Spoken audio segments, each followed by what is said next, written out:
So today I wanted to continue our discussion on dukkha. And one of my habits, or one of my topics, is talking about the dukkha of physical pain. And that's because that's something that I know particularly well. I've worked with it my whole life, specifically chronic migraines, actually since about age 11. I have one actually right now, to tell you the truth. And, over the years, what's happened is that I've learned how to work with it and be friendly toward it, to be friendly toward the pain, to live with it, to love it. But it's been a long, winding road in order to do that. And at some point or another, all of us, all of you, are going to have to deal with physical pain. There's no getting around that. So why not learn how to attend to the smaller aches and pains as we encounter them along the way? I think that's much better for us. It's easier for us to work with. And I'd like to share with you just a few of the things that I've learned along the way. The first is that it all starts with noticing. And it took me until my 40s, to realize that I was in pain and to empathize with the me who was having it.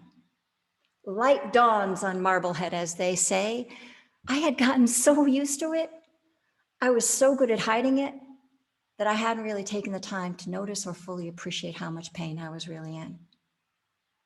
This was a revelation, waking up to the pain that I had been shouldering since childhood. So first came the noticing. Yes, you see, we all know it, but often we grin and we bear it, and we meet it with some edge of irritation or judgment. Me? I was in my 40s when I finally began to label, to name pain as an object and consider how to best relate to it. It took me a long time to see how frequently it came to visit, a near constant companion, and with it, the harsh inner critic commenting about how I should hide it, criticizing me for being defective. I had grown up learning that pain was weak. Stoicism is prized and praised. This is my cultural conditioning. So I hid my pain to fit in with the other kids, so I could do what they were doing. I didn't want to be perceived as less than. I didn't want to be a problem. So I took my medicine, ignored the pain, and off I went. The result was I got really good at overcompensating. As I began to practice mindfulness, shifting into a gaze of a dear friend or a caring elder, the pain itself not only came to light, but the harshness of my own self-talk also came into view. Thank you, and ouch, ouch. So here's a little sidebar about self-judgment. It is very hard to see, therefore it's hard to stop. And this is exactly what mindfulness reveals, what we want it to reveal, the gross and the subtle ways in which we give ourselves a hard time. We think we know our inner critic until we sit down quietly with ourselves and hear what is really being said, the backdrop. The good news is that once we've heard it, now we are in a position to do something about it, and not a moment before. My early relationship to pain was to deny, resist, and judge it. But by noticing the pain from a loving posture, I could also see more clearly the ways in which I was helping myself. That is, technically, I was doing some things right. I was eating well, I was hydrating, I was taking my medicine. But then there were these other ways in which I was harming myself, ignoring the pain, muscling through, judging it or me for being bad or defective, hating myself, or seeing this as a punishment for my sins. And all of that was extra. And that creates pain on top of what is already a painful experience.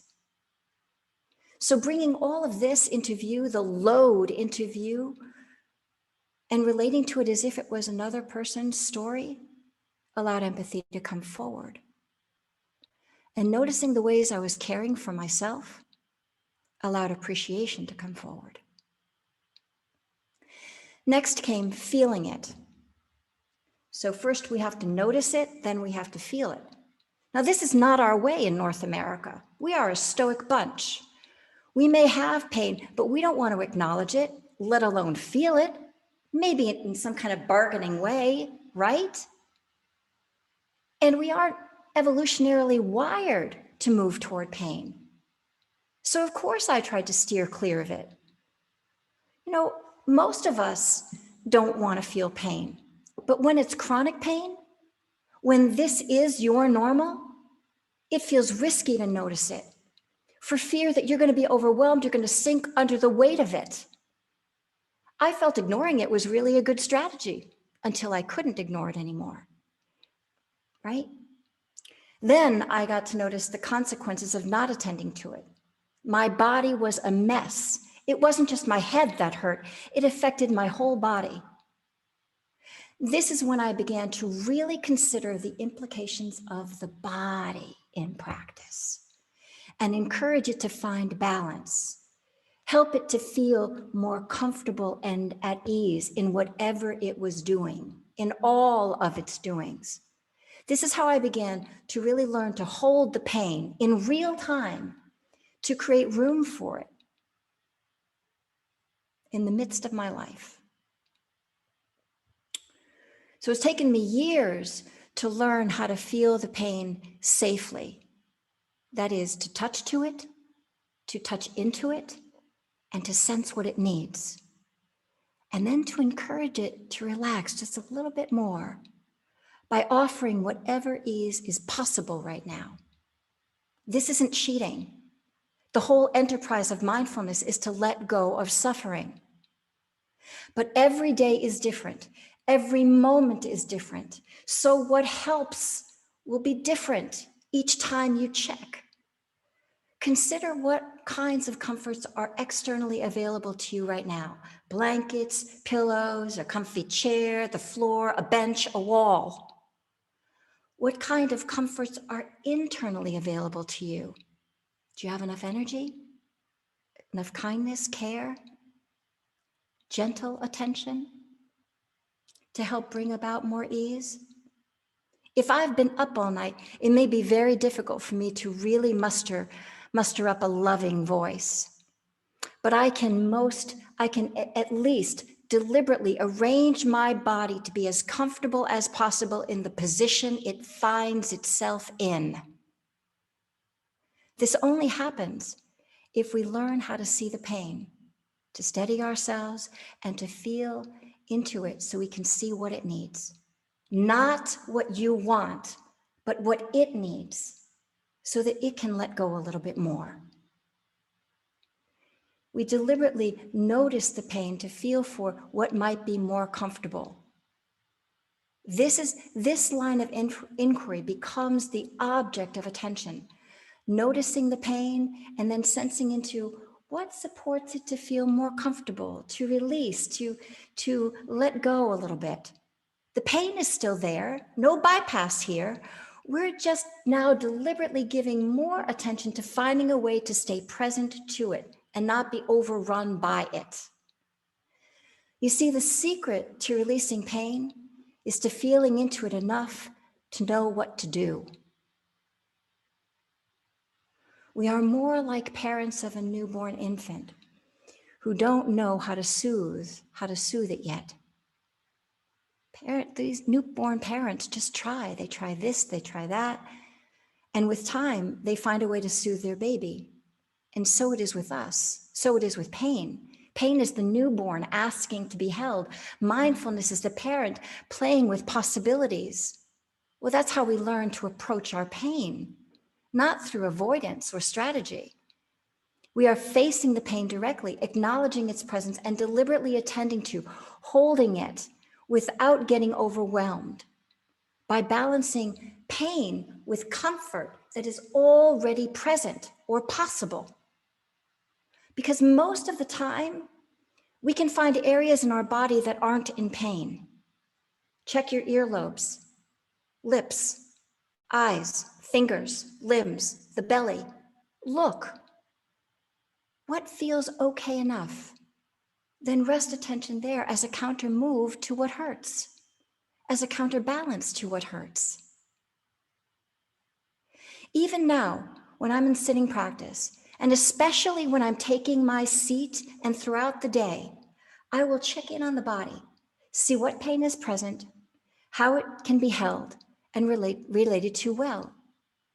This is investigatory. Put on the explorer hat and go inside. But here is one important caveat. All of the years of practice have taught me that I need to stay grounded in the present moment, in the here and now, in order to work with the pain that is. This is an insight. Staying grounded in the present moment in order to work with the pain is an insight. We can't feel the pain. We can't see it or feel the pain if we aren't grounded enough to see it. Right? If I am taking a photograph, I have to steady the camera so I can see the object clearly in the viewfinder. Hold that camera steady as I am clicking in order to take a good picture. Well, so it is when we're looking through the lens of mindfulness. Steady the camera so we can see what it is. And then what do we need to do to perhaps soften that focus just a bit so we can stay in contact with it, but not be overwhelmed by it? Because if I'm overwhelmed, I'm going to end up in fight, flight, or freeze. I'm going to get mad, resist, get glued into a position, or I'm going to space out. Once we've gotten steady, once we've grounded ourselves and we can stay awake and aware in the present moment, now I can figure out how to best relate to it. And that's where pacing comes in. And so the main thing with pacing is just you want to learn how to stay present to the pain, know the pain is here, but not get overwhelmed by it. So you might notice the pain, take a breath, and then shift the focus of the attention away from storytelling, away from the chatter of the mind, and over perhaps to, as I say, the earlobes. And notice that the earlobes aren't hurting. And now I can go back and forth between noticing the pain, the pattern of pain in my mind or in my body, and then sense back into the earlobes that have no pain. Or I might sense back into that posture of that friendly, caring attention. Can I feel for that a little bit more? Right? I might even notice sound. Sound has been a tremendous help for me in working with pain. Because when it's so uncomfortable in my body, this body feels like it is completely filled with pain. All I need to do is shift my attention to out here. And the ambient sounds of the birds outside come wafting through. And suddenly, if I give attention there, well, now there's something larger, a larger holding space in which me, this physical body, is being held in. I also sometimes just sense into the space around my body. Like right now, I'm in the very open room and there's nothing impeding me, right? I can move my body around as much as I want to. Nothing's going to stop it. And sensing into that I have as much room, the body has as much room as it needs, allows me to adjust and feel for something that feels more comfortable. And that's the name of the game. Again, this isn't an avoidance strategy. This is learning how to meet the pain, how to stay with it in a kind way. Just as we would learn how to hold a child who was upset. The child doesn't know how to hold their pain. They're coming to us to help them hold the pain. And so we want to learn how to hold our own. So this is what the invitation is with dukkha, the dukkha of physical pain. The invitation is to learn how to notice it and how to respond to it well. How to not judge it or criticize it, but recognize it's here. And while it's here, we want to be friendly toward it. All right.